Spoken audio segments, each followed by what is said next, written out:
ಖಾದಿ ವಸ್ತ್ರ, ಖಾದಿ ಧೋತ್ರ, ಖಾದಿ ಅಂಗಿ ಮತ್ತು ಖಾದಿ ಕೋಟು, ಶುಭ್ರವಾದ ಬಿಳಿ ಟೋಪಿ ಧರಿಸ್ತಿದ್ರು.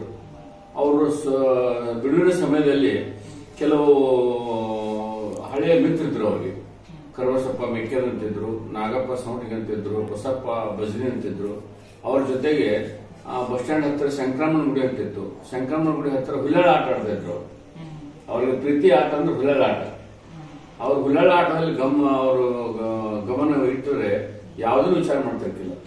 ಯಾರಾದ್ರೂ ಬಂದು ಸರ್ ಟೈಮ್ ಆಯ್ತು ಮನೆಗೆ ಹೋಗೋಣ, ಹಬ್ಬ ಸಾಲಿಗೆ ಹುಡುಗರು ಮನೆಯಲ್ಲಿ ಕಾಯ್ತಾ ಇರ್ತಾರೆ ಅಂದಾಗ ಅವರು ಹೋಗೋದಿಲ್ಲ, ಟೈಮ್ ಆಯ್ತಂತೇಳಿ ಅವರು ಮನೆಗೆ ಬಂದು ಮುಖ ತೊಳೆದು ಪಾಠ ಪ್ರವೇಶ ಮಾಡ್ತಿದ್ರು. ವಿಶೇಷ ಅಂದ್ರೆ ಅವರು ಗಡಿಯಾರ ಕಟ್ತಿರ್ತಿಲ್ಲ.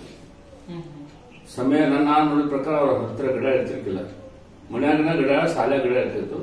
ಆದ್ರೆ ಸಮಯ ಪರಿಪಾಲನೆಯಲ್ಲಿ ಗಡಿಯಾರ ಇದ್ದಕ್ಕಿಂತ ಹೆಚ್ಚು ಅವರು ಇದನ್ನ ಕಾರ್ಯಚಟುವಟಿಕೆ ಮಾಡ್ತಿದ್ರು.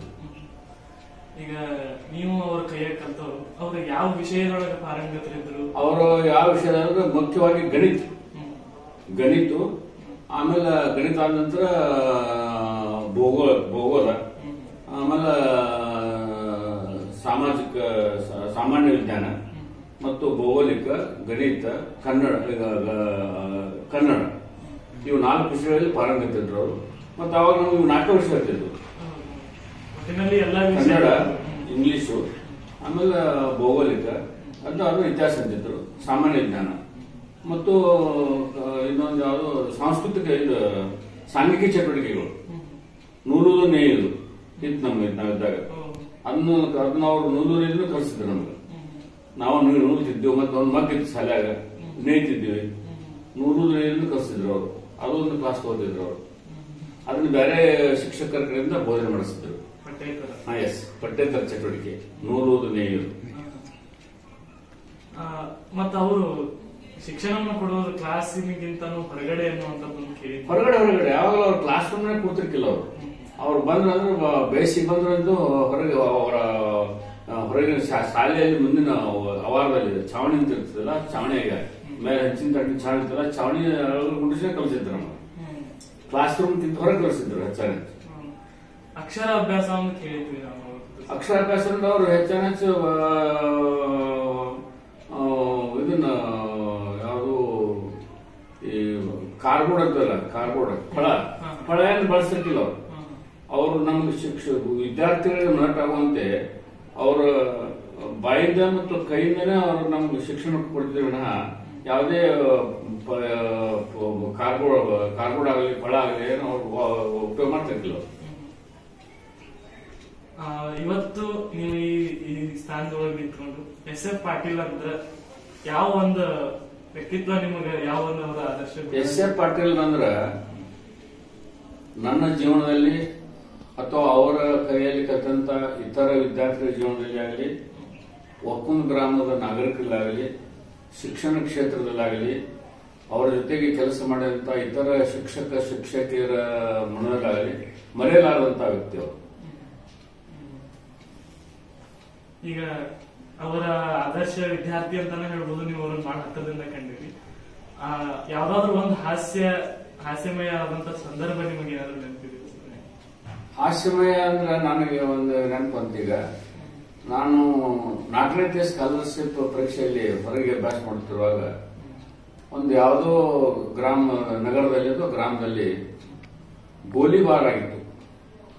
ಒಂದು ಘಟನೆ ನನಗೆ ಅವಾಗ ಗೋಲಿಬಾರ್ ಅಂತ ಬರ್ತಿರ್ಕಿಲ್ಲ ಅವ್ರು ಪೇಪರ್ದವರು, ಗೋಳಿಬಾರ್ ಅಂತ ಬರ್ತಿದ್ರು.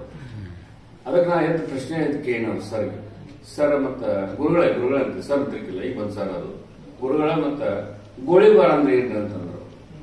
ಅವಾಗ ಅವರು ನಕ್ರು ಮೊದಲು ಅವರು ನಕ್ಕ ಗೋಳಿಬಾರ್ ಅಂದ್ರ ಯಾವುದೇ ರೀತಿಯ ಗಲಾಟೆ ಆದಾಗ ಪೊಲೀಸ್ ಇಲಾಖೆಗೆ ಕಂಟ್ರೋಲಿಗೆ ಬಾರದೇ ಇದ್ದಾಗ ಜನರನ್ನು ಚದುರಿಸಲು ಫೈರ್ ಮಾಡ್ತಿದ್ರು. ಬಂದೂಕಿನಿಂದ ಗುಂಡು ಹಾರಿಸಿದ್ರು. ಅದಕ್ಕೆ ಗೋಳಿಬಾರ್ ಅಂತಾರು ಅಂತ ಹೇಳಿ ಅವ್ರು ನಮ್ಗೆ ವಿವರಣೆ ಕೊಟ್ಟರು.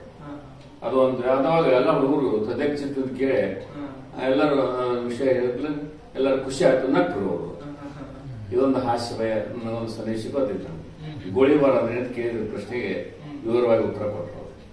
ಆಮೇಲೆ ನಾ ಕೇಳಿದೆ, ಈಗ ಮುಂಚೆ ಯಾರನ್ನಾದ್ರೂ ಅಂದ್ರೆ ಅವ್ರ ಹಳೆ ವಿದ್ಯಾರ್ಥಿಗಳನ್ನ ಮಾತಾಡ್ಸಿದ್ವಿ. ಅವ್ರು ಹೇಳಿದ್ರು, ಒಂದು ಹೂವಿನ ಬಗ್ಗೆ ಹೇಳೋದಾದ್ರೆ ಅಲ್ಲೇ ಅದ್ರದ ಎಲಿ ಕಿತ್ತ ಇದು ಅಂದ್ರೆ ಗಿಡದ ಬಗ್ಗೆ ಹೇಳುವಾಗ ಇದು ಕಾಂಡ, ಇದು ಎಲಿ ಅಂತ ಹೇಳಿ ಹೊರಗಡೆ ಶಿಕ್ಷಣ ಆತರ ಕೊಟ್ಟಿದ್ರು. ಆತರ ಅವ್ರು ಹೆಚ್ಚಾನೆಚ್ಚ ಅವರು ನದಿ ದಂಡಿ ಪ್ರವಾಸ ಅಥವಾ ಯಾವ್ದಾರ ನಮ್ಮಲ್ಲಿ ಹಳ್ಳಿ ಗ್ರಾಮದಲ್ಲಿ ನೀರಾವರಿ ಕ್ಷೇತ್ರ ಬಹಳ ಇತ್ತು, ಕಬ್ಬಿನ ತೋಟ, ಮಾವಿನ ತೋಟ, ಕಬ್ಬಿನ ತೋಟ, ಅಲ್ಲಿ ಕರ್ಕೊಂಡು ಹೋಗ್ತಿದ್ರು. ಆಮೇಲೆ ನಾನು ನೆನಪಿದ್ದ ಮಟ್ಟಿಗೆ ಬೆಳಗಡೆ ಹತ್ರ ಸಿದ್ಧ ಸಮುದ್ರ ಅಂತೇಳಿ ಒಂದು ನಾಲಾ ಕಟ್ಟಿದ್ದಾರೆ. ಅಲ್ಲಿ ಅದನ್ನ ಅದ್ರ ಕಾರ್ಯ ನೋಡ್ಲಿಕ್ಕೆ ನಮ್ಮ ಸಿದ್ಧ ಸಮುದ್ರ ಪ್ರವಾಸ ಕರ್ಕೊಂಡಾಗ ಸಮುದ್ರ ಅಣೆಕಟ್ಟು ಕಟ್ಟೋದನ್ನು ತೋರಿಸಿದ್ರು ನಮಗೆ. ಅಂದ್ರೆ ಹೆಚ್ಚಾನೆಚ್ಚ ವಿದ್ಯಾರ್ಥಿಗಳಿಗೆ ಪ್ರಕೃತಿ ಸೌಂದರ್ಯ ಅಥವಾ ಪ್ರಕೃತಿ ಅಂದ್ರೆ ಏನ, ಗಿಡ ಮರ ಅಂದ್ರೆ ಏನ, ಪ್ರಾಣಿ ಪಕ್ಷಿಗಳು ಅಂದ್ರೆ ಏನ, ಕಾಮಗಾರಿ ಅಂದ್ರೆ ಏನ, ಈ ವಿಷಯ